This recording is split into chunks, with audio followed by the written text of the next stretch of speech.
Math Serye, a math podcast series. I am your host, Anjay, and I am joined by my amazing co-host. I'm Robilyn. I'm Casey. I am Janine. And I am Dan. So, sa podcast na to, we'll be exploring how math is used outside the classroom. Kasi math is all around us. Yes. For our first episode, ano bang magandang pag-usapan natin, guys? Ayun na nga. So for our first episode, pag-usapan na lang natin how math plays a role in our daily lives. Yes.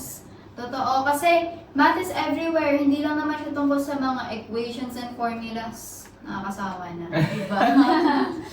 Joke lang. Tama, it's in the decision we make, how we organize our time, and how we deal with everyday stuff. Agree, kasi di natin napapansin minsan, we actually use math everywhere talaga. Totoo yung sinasabi ng mga prof natin. Oo. Di ba? Di ba Janine? Taga Marikina ka? Yes, ang hassle na. So kapag aalis ka ng bahay, kakalculate mo pa yung oras para makarating ka. Halimbawa dito. Uy! Ano ba? Uy, sino ba? Taga-Marikina, di ba? Taga-Marikina. Taga-Marikina Yes. kami, guys, ha? Magpinsan Pero, ka pala. yes, binabudget talaga namin yung mga pamasahe namin, pati baon namin para sa pagkain namin. Lahat yan, minamat namin, guys. Kaya parang, hindi talaga maiwasan ang math sa everyday life. Diba? Sige, let's start with something simple. Oras. Ilang beses ba kayo tumitingin sa relo sa isang araw? O nagpa-plan kung anong oras kayo aalis? Ikaw, Robin. Ako, as a Commonwealth girly, Ah, may sarado ko talaga yung Girly? oras. Siguro mga 6:30 a.m. Kasi you know guys, Commonwealth things. Late ka naman. Pero parati pa rin late. Oh, diba? Quick math yun. Diba? Ako naman, when driving, lagi kong iniisip rin yung math talaga. Kasi yung distansya ko sa mga ibang kotse, ganyan. Yung budget ko sa gas. Pati yung best route, yung makakarating ako agad. Nang safe siya. Okay. Teka, saan ka ba?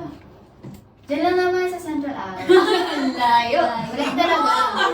Oo, yun. Di ba? Kapag ka ganun minsan, nakaka-encounter tayo ng heavy traffic. Kaya Yes. sa kalsada, isa pa, Mm. top priority mo yung safety. Kaya nga, Oo, kinakalculate mo tama. yung distance doon Yes. sa ibang sasakyan. Lalo na yung mga truck. Diba? May mga blind spots sila eh. Agree. Nakakatuwa, di ba? Ang daming klase ng math ang involved in everyday life. Yes. Hindi lang Yeah. natin talaga napapansin, guys, di ba? Mm-mm. Ano pa ba? Budgeting. Okay Budgeting. na, di ba?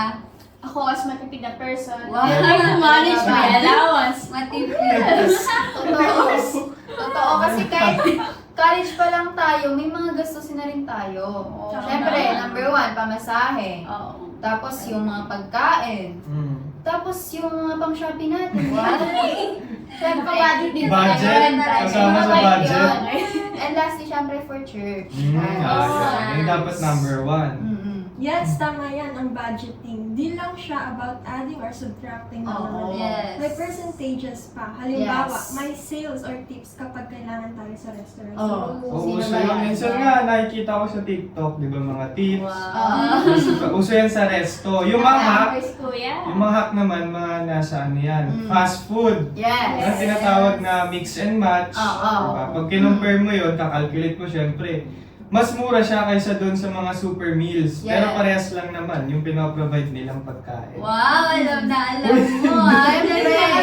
Sa TikTok lang. Sa TikTok. Sa TikTok Ah, lang. nakikita sa Ah, TikTok. okay. Pero speaking of pagkain, as a cook myself, Wow. guys, Talaga ba? marami talaga tayong kino-consider di ba?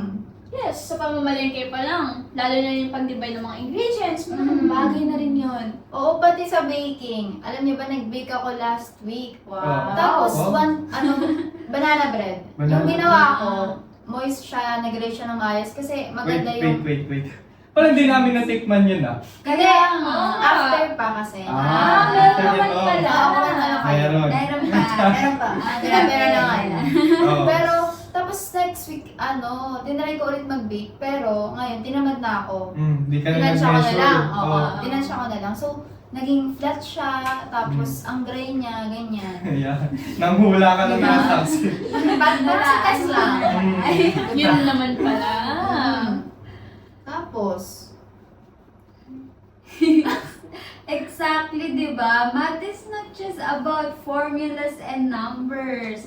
Tool rin siya to solve problems, di ba? Make decisions Yes. and plan our lives, di ba? Totoo. Alam niyo, ang sarap sa pakiramdam kapag naiintindihan natin yung math. yeah. Math, life becomes easier to make decisions quickly and effectively. Yeah. Sorry guys. So, yung gusto nating emphasize in this podcast series, math isn't just something for exams. Para pumasa.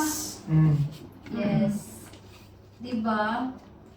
Oo, it's actually a skill we use eh. We don't just realize it. The more we understand how it works in real life, the easier it becomes. Tama. Yes. And as we continue with the series, guys, pag-uusapan natin yung math on how it affects our daily lives. Hindi lang yun, para sa ating life situations, career, and overall better decision making. Yes, kasi i-experiment din natin yung different kinds of math.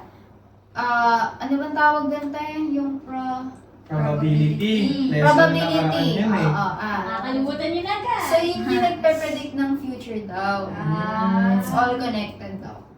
Grabe. Exactly. So kapag nagka-calculate ka kung magkano i-spend mo sa grocery or figuring out on how to divide the pizza evenly kasi madamot ka. Sorry. Ay, sorry guys. Disclaimer. Ito ganun. Math is always there to help. Yes. Well, guys, that's all for today's episode of Math Serie. We hope you have enjoyed this glimpse into how math is used in everyday life. Yes. Yes, guys, stay tuned for more episodes where we'll explore even more practical applications of math. Thanks for joining us. Thank you. See you next time on Math